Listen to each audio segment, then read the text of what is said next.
10 محرم الحرام کو کربلا کا واقعہ رونما ہوا تو اس موسم میں اطراف و اکناف عالم میں اس حوالے سے بات ہوتی ہے، ذکر کیا جاتا ہے۔ اہل محبت حضرت امام حسین رضی اللہ تعالی عنہ کے حضور خراج عقیدت اور خراج محبت پیش کرتے ہیں۔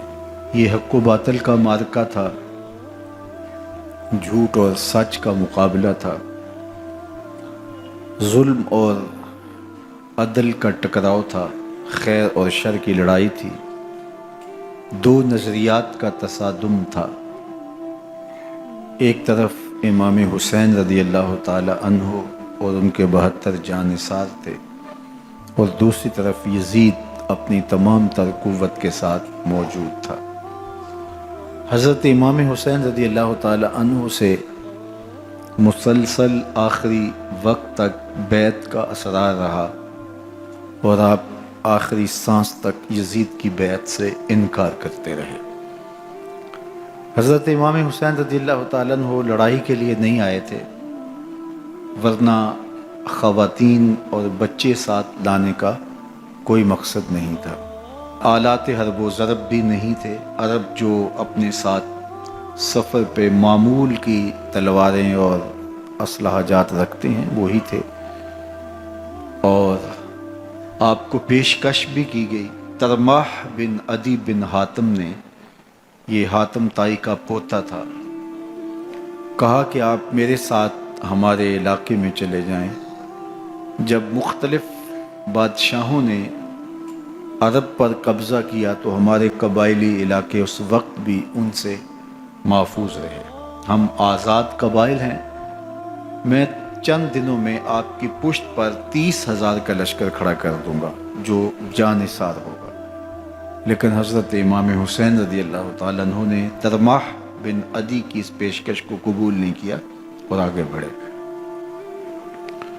دشت نینوا میں، جسے دشت کربلا بھی کہتے ہیں، حر بن یزید ریاحی 500 سواروں کو ساتھ لے کر کے حضرت امام حسین کو محصور کر دیتا ہے، اور پھر یزید کا لشکر وہاں جمع ہونا شروع ہو جاتا ہے۔ 22,000 یا 30,000 کا لشکر امام حسین رضی اللہ تعالی عنہ کے اطراف میں لگا دیا گیا۔ 3 دن تک اس خانوادے کے لیے پانی بند کر دیا گیا۔ پانی کے بغیر تو انسان کی زندگی معطل ہو جاتی ہے، اور 3 دن کی مسلسل پیاس، اور پیاس میں بلکتے 6 ماہ کے بچے، خواتین اور بوڑھے۔ لیکن عزیمت کی راہوں کے یہ مسافر کسی صورت بھی یزید سے بیعت کرنے پہ آمادہ نہ ہوئے۔ یہ ایک ہیلا تھا کہ پانی بند کریں گے، بچے بلکیں گے، خواتین بے چین ہو جائیں گی تو یہ مجبور کر دیے جائیں گے۔ لیکن کہا تم جو کرنا ہے کرو۔ یہ بات طے شدہ ہے کہ ہم یزید سے بیعت نہیں کریں گے۔ پھر 3 ماہ پانی بند کرنے کے بعد حضرت امام حسین رضی اللہ تعالیٰ عنہ اور ان کے خاندان کو جس طرح ذبح کیا گیا، یہ ایک دردناک کہانی ہے۔ 72 افراد کربلا میں شہید کر دیے گئے۔ اہل حق کا یہ قافلہ بھوک اور پیاس سے نڈھال تھا، لیکن عزیمت کی راہوں کا یہ مسافر سرنگوں نہیں ہوا اور یزید کے ہاتھ پہ بیعت نہیں کی۔ امام حسین رضی اللہ تعالی عنہ آپ کے بیٹے، بھائی، بھتیجے، بھانجے، اعیان و انصار، محبین شہید کر دیے گئے۔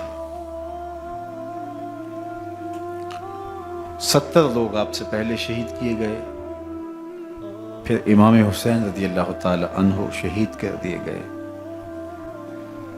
سوید نامی ایک زخمی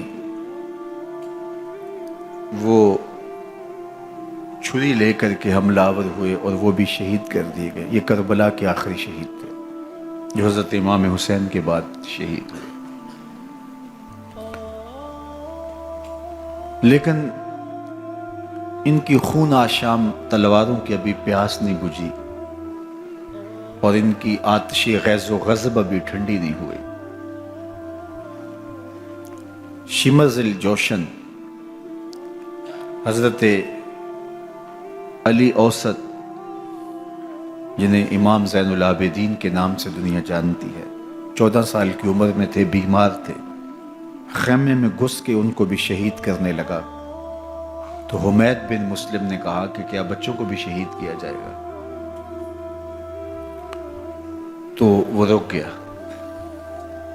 عمر بن سعد کے حکم نامے سے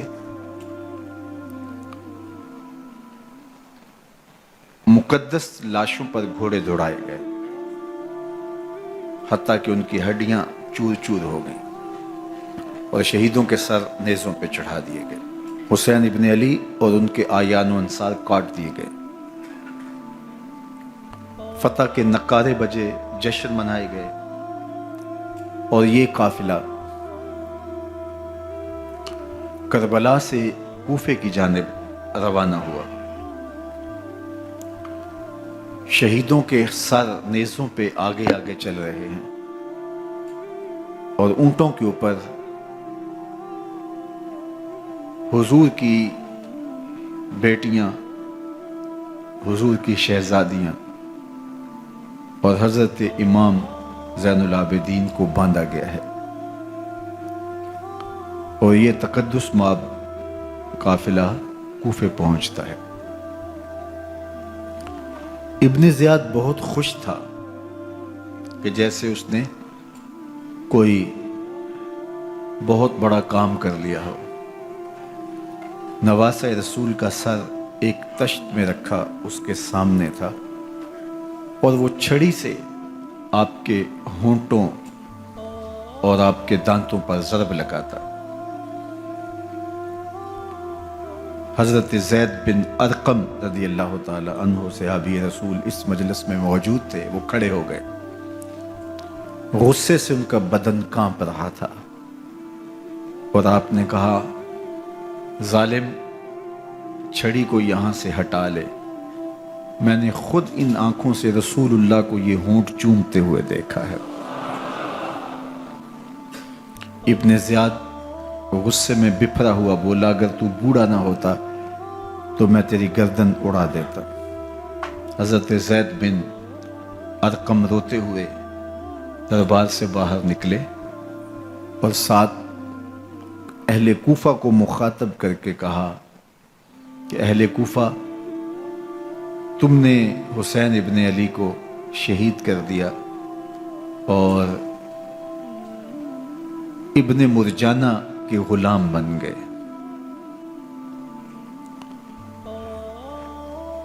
حضرت زینب سلام اللہ علیہا ایک کونے میں بیٹھی تھی، پرانے کپڑوں میں ملبوس.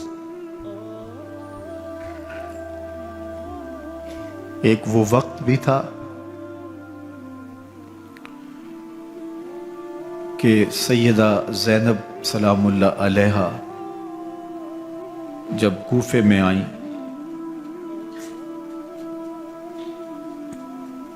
سیدنا علی المرتضیٰ کے زمانے میں، ان کے دور خلافت میں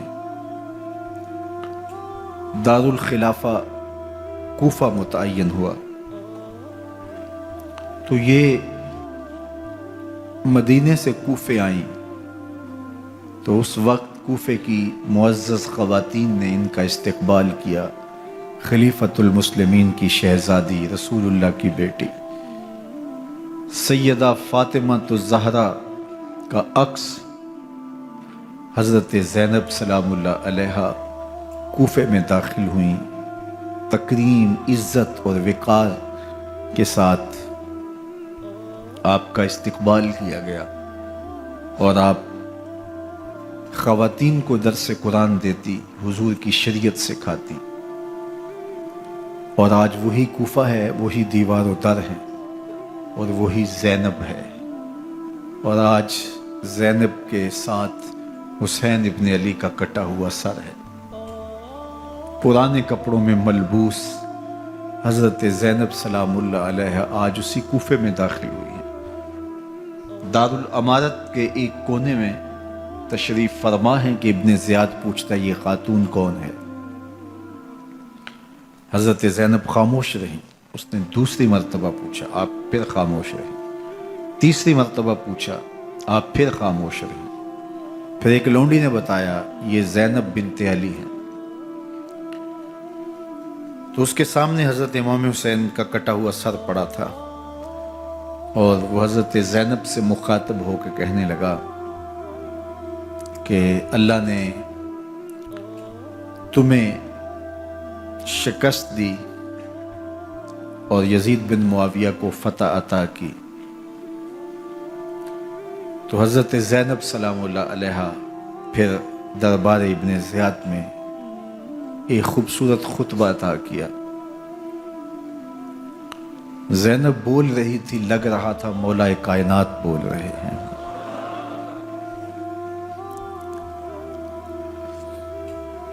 یہ خطبہ بامر مجبوری تھا، ابن زیاد کی خرافات کا جواب تھا۔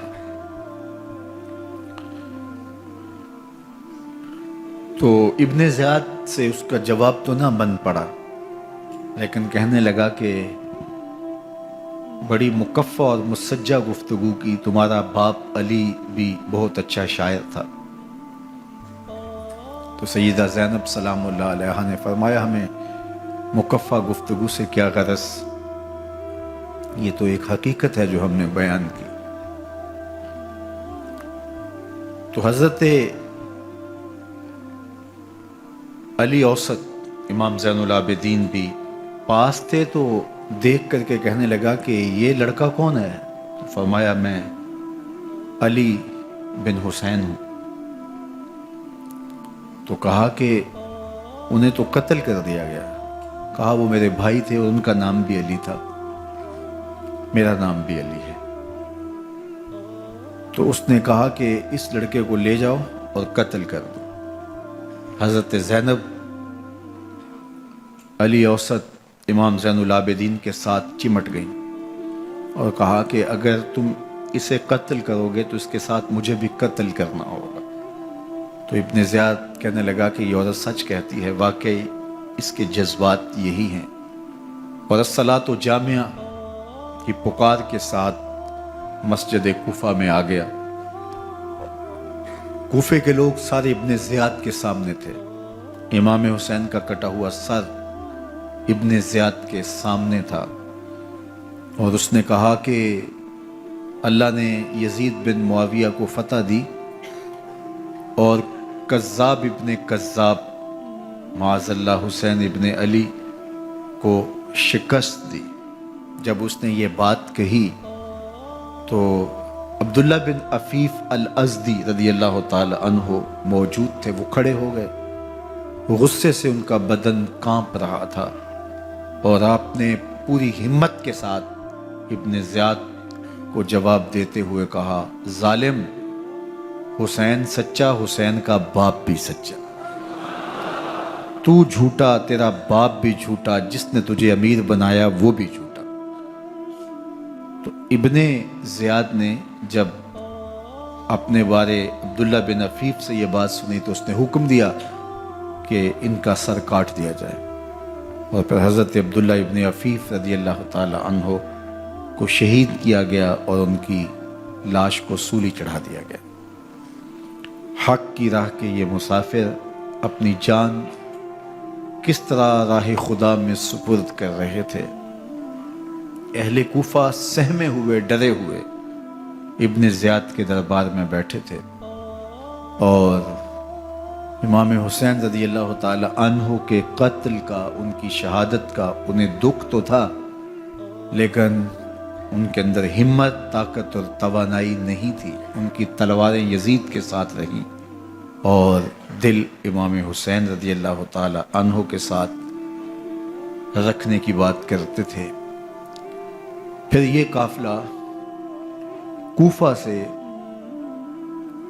چلتے چلتے دمشق کی جانب عازم سفر ہوا۔ ایک اونٹ پہ تین لوگوں کو سوار کیا گیا تھا۔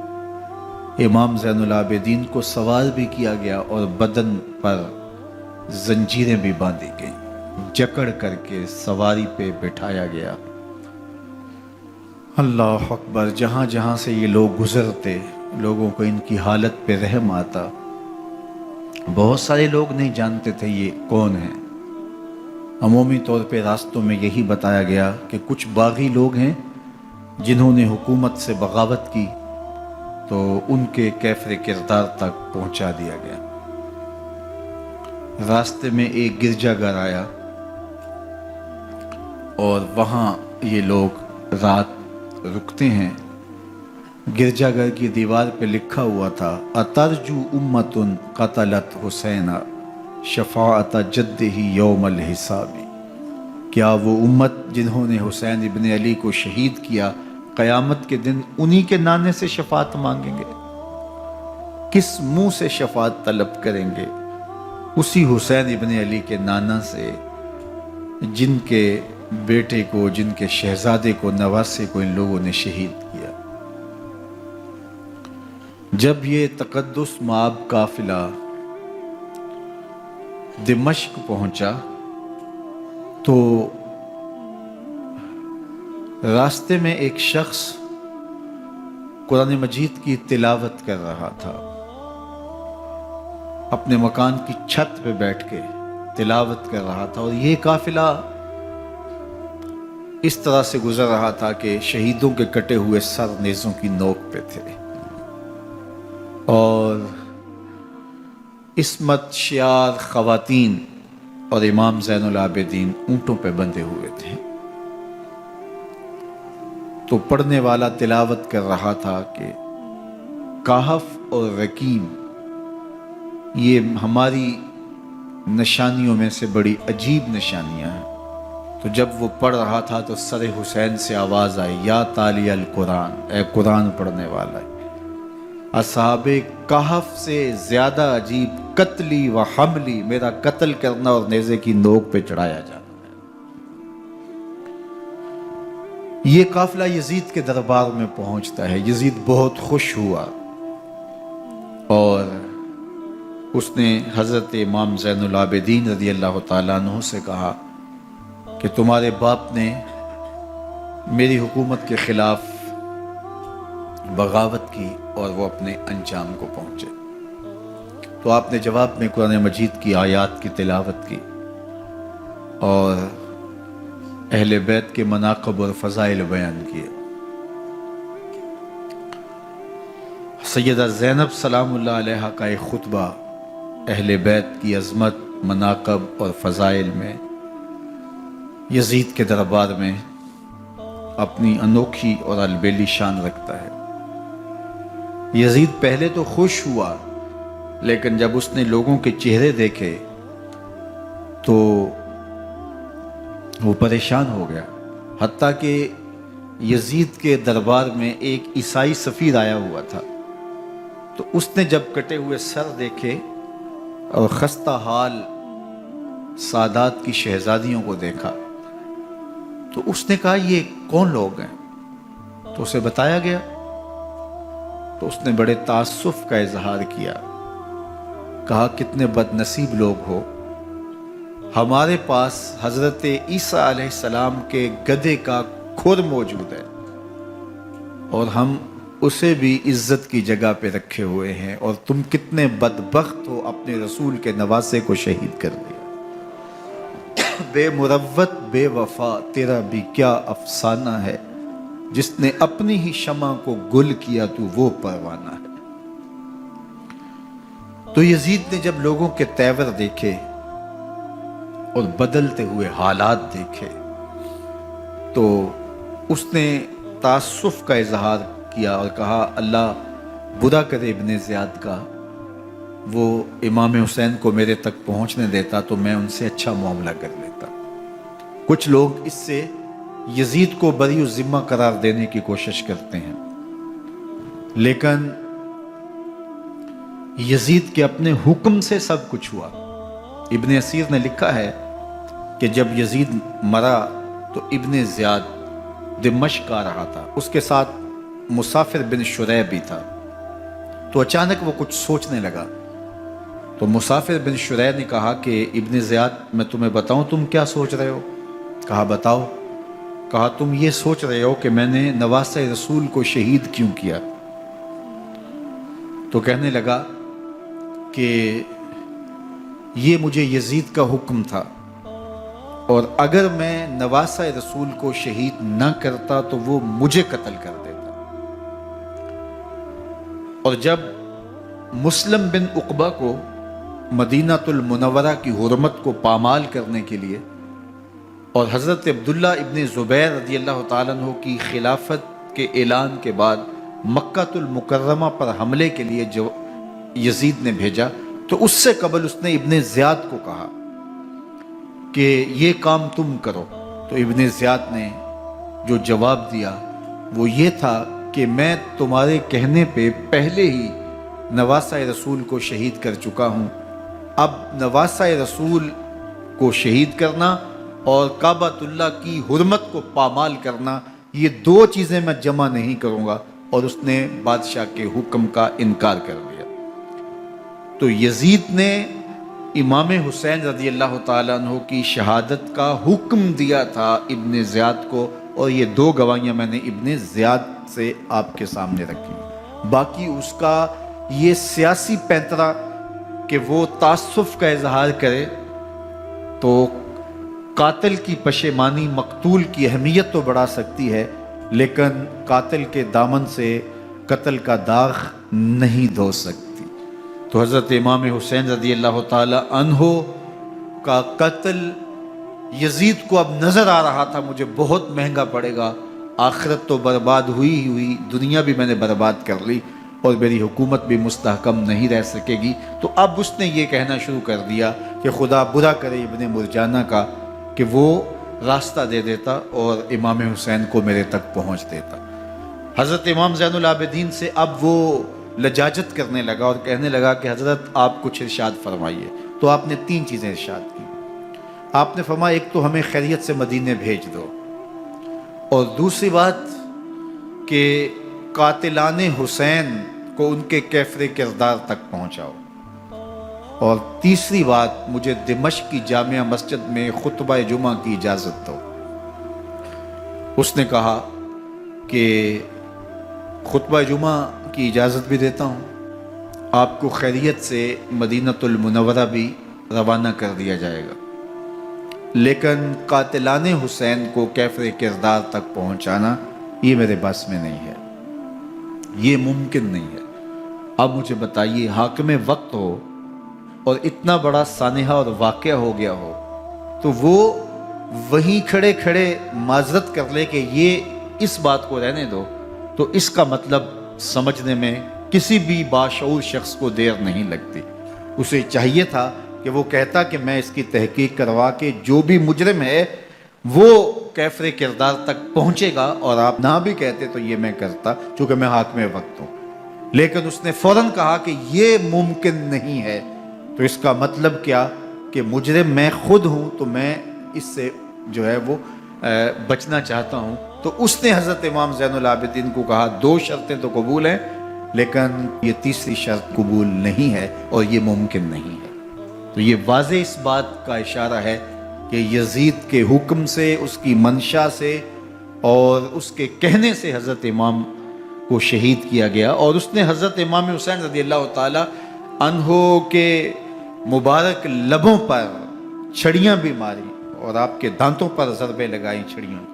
وہ تو ایک صحابی وہاں موجود تھے جو کھڑے ہو گئے، انہوں نے کہا ارفع ھذا القدیب عن ھاتین الشفتین، ان ہونٹوں سے چھڑی ہٹا لے، میں نے ان آنکھوں سے رسول اللہ کو یہ ہونٹ چومتے ہوئے دیکھا ہے۔ جس طرح ابن زیاد کے دربار میں ہوا تو یہاں بھی ہوا۔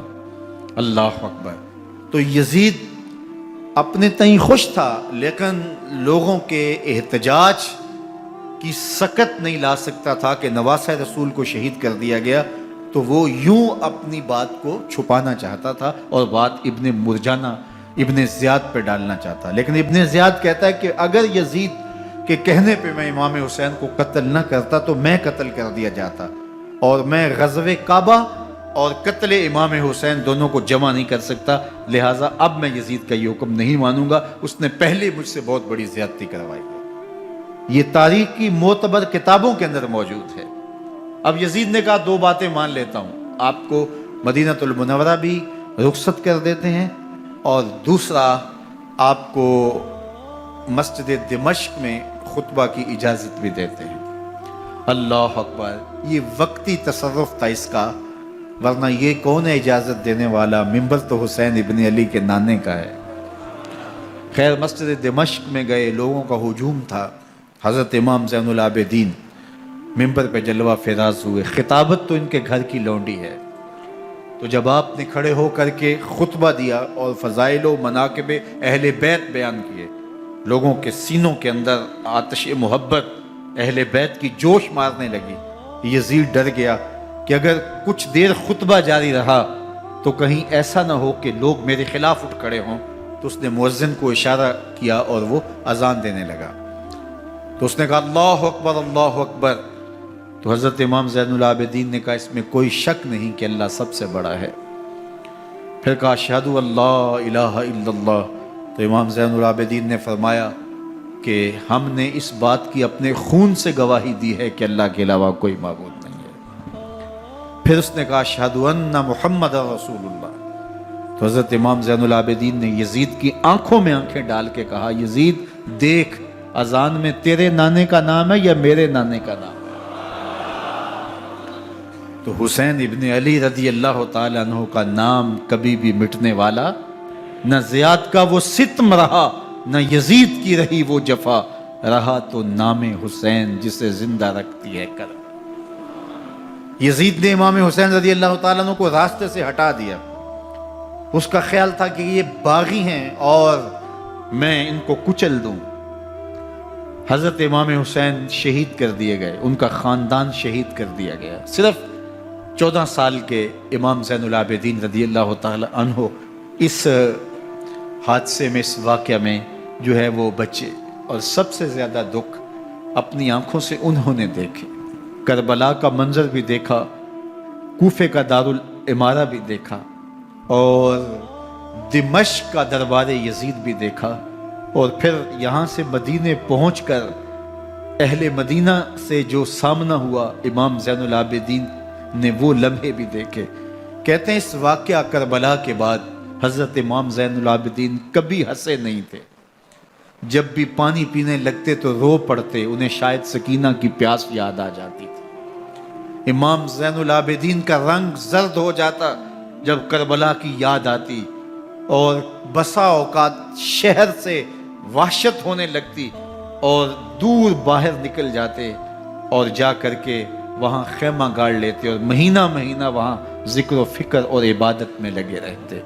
امام زین العابدین کے ہاتھوں میں ہتھ کڑیاں، پاؤں میں زنجیریں، اور اونٹ پہ باندھ کر کے جب حضرت امام زین العابدین کو شہیدوں کی لاشوں کے قریب سے گزارا گیا تو غشی پہ غشی طاری ہو رہی تھی امام زین العابدین پہ، اور وہ گھڑیاں بھی امام زین العابدین پر کتنی دردناک تھیں کہ جب شہزادیاں اونٹوں کے ساتھ باندھی گئی تھی اور امام زین العابدین اپنے بابا کا سر اپنے سامنے چلتا ہوا دیکھتے تھے، اور یہ دردناک لمحے کہ جب رات کی گھڑی آئی تو زینب سلام اللہ علیہ نے دیکھا کہ زین العابدین کے آنسو نہیں تھمتے اور ان کو غشی پہ غشی آتی ہے، تو وہ آگے بڑھ کے ان کو اپنی آغوش میں سمیٹتی ہیں اور کہا زین العابدین کیا ہوا؟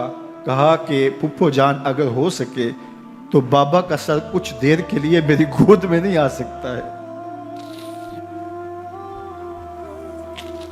وہ وقت بھی امام زین العابدین پہ آتا جب زخم اور درد اور دکھ حد سے تجاوز کرتے ہیں تو زین العابدین مدینہ کی طرف منہ کر لیتے ہیں اور حضور کی بارگاہ میں ہوا کے ہاتھوں پیغام بھیجتے ہیں، ان نلتا یا ریح الصبا یوما الی ارض الحرم بلغ سلامی روزتن فیہا النبی المحترمی یا رحمتا للعالمین ادرک لزین العابدی محبوس عید الظالمی فی الموکب والمزدحمی۔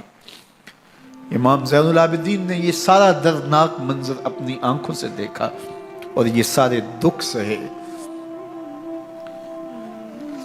امام زہری کہتے ہیں کہ ولید کے زمانے میں دوبارہ امام زین العابدین کو پکڑ لیا گیا اور ان کے ہاتھوں میں دوبارہ ہتھ کڑیاں اور پاؤں میں بیڑیاں ڈال دی گئیں۔ میں ملنے گیا تو جو ہی امام کے ہاتھوں میں ہتھ کڑیاں دیکھی تو میرا دل ڈولنے لگا اور میری آواز گلے میں دب گئی اور آنسو تھے کہ تھمتے نہیں تھے۔ تو امام زین العابدین نے مجھے دیکھا تو مجھے تسلی دیتے ہوئے کہا زہری کیا ہوا تمہیں؟ تو میں نے کہا حضرت کربلا میں تھوڑے دکھ دیکھے تھے اور اب یہ حالت مجھ سے دیکھی نہیں جا رہی۔ تو امام زین العابدین نے ان زنجیروں کو اور ان ہتھ کڑیوں کو جن سے آپ جکڑے گئے تھے جھٹکا دیا، لوہے کی زنجیریں ٹوٹ گئیں۔ کہا زہری ہم اللہ کی تقدیر پہ راضی ہے ورنہ یہ زنجیریں کیا ہوتی ہیں۔ امام زین العابدین کو اللہ نے عزتوں سے نوازا تھا، ہر دور کے حاکم وقت ڈرتے تھے اور ان کی عزت سے حسد کرتے تھے۔ ولید بن عبد الملک بنو امیہ کا بڑا تگڑا حکمران گزرا ہے۔ ایک دن طواف کرتے کرتے حجر اسود کے سامنے آیا اور اس کے دل میں آیا کہ میں حجر اسود کو بوسہ کروں، لیکن رش اتنا تھا کہ آگے بڑھنے کی ہمت نہ ہوئی اور پیچھے ہٹ کے کھڑا ہو گیا کہ رش کم ہوتا ہے تو میں حجر اسود کو چومتا ہوں۔ اتنے میں امام زین العابدین رضی اللہ تعالی عنہ وہ بھی طواف کرتے کرتے حجر اسود کے قریب آئے، ایک لمحے کے لیے توقف کیا، لوگوں نے راستہ چھوڑ دیا۔ امام زین العابدین آگے بڑھے، حجر اسود کو چوما، پھر آگے بڑھ گئے۔ ولید بن عبد الملک کو بڑا غصہ آیا کہ لوگوں نے میرے لیے تو راہیں نہیں چھوڑی اور زین العابدین کے لیے راہیں چھوڑ دی ہیں۔ تو وہ اپنے درباری شاعر کو، فرزدق کو جو اس کے ساتھ کھڑا تھا، اس کو پوچھتا ہے من ہاذا، یہ کون ہے؟ حالانکہ اسے پتا تھا یہ امام زین العابدین ہے۔ بعض اوقات سوال تفہیم کے لیے کیا جاتا ہے، سمجھنے کے لیے کیا جاتا ہے، اور بعض اوقات سوال تحقیر کے لیے کیا جاتا ہے۔ جس طرح کسی شخص کو آپ پسند نہ کرتے ہو اور وہ کوئی کام کرے تو آپ کہتے ہیں یہ کون ہے، یہ کون ہے؟ تو اس نے کہا من ہاذا، یہ کون ہے؟ اب فرزدق شاعر تھا اور درباری شاعر تھا، اسے اچھی طرح پتا تھا کہ من ہاذا سے بادشاہ کیا سننا چاہتا ہے، لیکن آج اس کی غیرت ایمانی جاگ گئی۔ بادشاہ نے کہا من ہاذا، یہ کون ہے؟ تو فرزدق نے بادشاہ کی آنکھوں میں آنکھیں ڈال کے کہا بادشاہ تو نہیں جانتا یہ کون ہے؟ اس کو تو بطحا کے سنگ ریزے بھی جانتے ہیں، اس کو تو زمین والے بھی جانتے ہیں، آسمان کے فرشتے بھی جانتے ہیں۔ یہ فاطمہ کا بیٹا ہے، یہ علی کا شہزادہ ہے، یہ رسول اللہ کا نواسہ ہے۔ تیرا من ہاذا کہنا اس معرفہ کو نکرا نہیں کرے گا، یہ کل بھی معرفہ تھا، یہ آج بھی معرفہ ہے۔ کھڑے کھڑے امام زین العابدین کی شان میں ایک طویل قصیدہ لکھ دیا۔ بادشاہ تو اس سے کچھ اور سوچ رہا تھا، الٹ ہو گیا، اس نے ایک فرزدق کو جیل میں ڈال دیا۔ امام زین العابدین کو پتا چلا، آپ نے اشرفیوں کی 2 تھیلیاں خادم کے ہاتھ بھیجی کہ ہماری وجہ سے تمہارے اوپر یہ افتاد پڑی ہے۔ تو اس نے تھیلیاں قبول کی، چوما آنکھوں سے لگائیں اور پھر خادم کے ہاتھ میں دیتے ہوئے کہا امام کو میرا سلام دے دینا اور کہنا حضرت ساری زندگی نے ٹگوں کے لیے، ان پیسوں کے لیے، اشرفیوں کے لیے شاعریاں کی ہیں، یہ جو میں نے قصیدہ لکھا ہے آپ کے نانا کی شفاعت کے لیے لکھا، جو دلوں کو فتح کر لے وہی فاتح زمانہ۔ امام حسین کو تو کاٹ دیا گیا نا، اس لیے کاٹ دیا گیا کہ یہ ہماری حکومت سے بغاوت کر رہے ہیں، انہوں نے یہ کہا، بہانہ یہ بنایا، نظم حکومت میں یہ مخل ہو رہے ہیں، لہٰذا انہیں شہید کر دیا گیا۔ نہ صرف انہیں شہید کیا گیا، سر کاٹے گئے، نیزوں کی نوک پہ چڑھائے گئے، لاشوں پہ گھوڑے دوڑائے گئے۔ کیا کیا ظلم تھا، کیا کیا جبر تھا جو روا نہیں رکھا گیا، پیاسا رکھا گیا، بھوکا رکھا گیا، 6 ماہ کے بچے بھی نہیں چھوڑے گئے۔ امام حسین جب حضرت علی اصغر کو اپنے ہاتھوں پہ اٹھا کے فرات کے کنارے جا کھڑے ہوئے تو آپ نے اشقیاء سے مخاطب ہو کے کہا کہ کہ تمہاری لڑائی تو مجھ سے ہے، اس 6 ماہ کے بچے نے تمہارا کچھ نہیں بگاڑا۔ چلو سے پانی بھرا تاکہ اصغر کا حلق تر ہو جائے، تو پانی ابھی حلق تک نہیں پہنچا، 2 شاخہ سن سناتا ہوا تیر آیا اور علی اصغر کا گلا چیر گیا۔ اور کہتے ہیں وہ جو تیر تھا جو حضرت علی اصغر کا گلا چیر کے آگے گزرتا ہے، وہ تیر تھا جو جانوروں کو مارنے کے لیے استعمال کیا جاتا ہے۔ گردن لٹک جاتی ہے، خون بہنے لگتا ہے۔ امام حسین اس خون کو آسمان کی طرف اچھال کے کہتے ہیں مالک حسین کی یہ قربانی بھی قبول فرما لے۔ نسل مٹا دی گئی، شہید کر دیے گئے، گھوڑے دوڑائے گئے، سادات کرام عصمت شیار پیغمبر زادیوں کو اونٹوں پہ بٹھایا گیا، رسیوں سے جکڑا گیا، چادریں چھیننے کی کوشش کی گئی، کیا کچھ نہیں ہوا۔ تاریخ دردناک ہے، اور یہ پیغمبر کے ماننے والوں نے، کلمہ پڑھنے والوں نے یہ سب کچھ کیا۔ بے مروت، بے وفا، تیرا بھی کیا افسانہ ہے، جس نے اپنی ہی شمع کو گل کیا تو وہ پروانہ ہے۔ لیکن یزید کی دلیل یہ تھی کہ یہ حکومت کا نظم چلتا ہے، اسے چلنے دیا جانا چاہیے، انہوں نے کیوں رکاوٹ ڈالی ہے، لہٰذا یہ باغی ہیں، ان کو کاٹ دیا جائے۔ میں کہتا ہوں امام حسین کو شہید کر دیا گیا، ان کے اعیان و انصار کو شہید کر دیا گیا، پورے خاندان کو پیاسا رکھ کے ذبح کر دیا گیا، 6 ماہ کے بچے بھی نہیں چھوڑے گئے، 80 سال کے بوڑھوں کو بھی شہید کیا گیا، خواتین کو اونٹوں پہ بٹھایا گیا، اور گلی گلی عصمت معاب پیغمبر رحمت کی شہزادیوں کو کوفے اور دمشق کے بازاروں کے اندر بھرایا گیا۔ تو مجھے بتائیں اس کے بعد یزید کی حکومت نے کیا کیا، ان کا کیا کارنامہ تھا؟ کتنے محدث پیدا ہوئے، کتنے مفکر پیدا ہوئے، کتنے جرنیل پیدا ہوئے، کتنے صوفی پیدا ہوئے؟ کون تھا جو ان کے تخت و تاج اور ان کی حکومت جس کو بچانے کے لیے اتنا بڑا حادثہ کر دیا اور پیغمبر کے بیٹوں کو شہید کر دیا؟ تو کیا پھر اس حکومت نے کیا؟ یزید نے، یزید کا اپنا بیٹا تخت پہ بیٹھنے کے لیے تیار نہیں تھا۔ 6 ماہ کے بعد اس کی لاش گھر سے نکلی، اس نے کہا کہ یہ تخت جو ہے وہ آل رسول کے خون پہ بنا ہے، میں اس پہ نہیں بیٹھوں گا، اور رسوا ہو گئے۔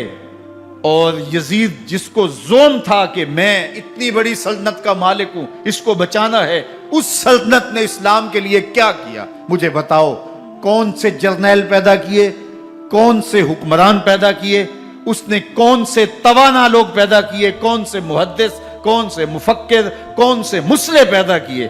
اور جس خاندان کو کاٹ دیا گیا، صرف ایک 14 سال کا علی اوسط زین العابدین بچا۔ اور ذرا حسین ابن علی کی نسل دیکھو، جعفر صادق کس نسل سے ہیں، باقر العلوم کس نسل سے ہیں، حضرت غوث اعظم کس کے شہزادے ہیں، حضرت داتا گنج بخش علی حجویری کس کے بیٹے ہیں، اور حضرت معین الدین چشتی اجمیری کس کے بیٹے ہیں؟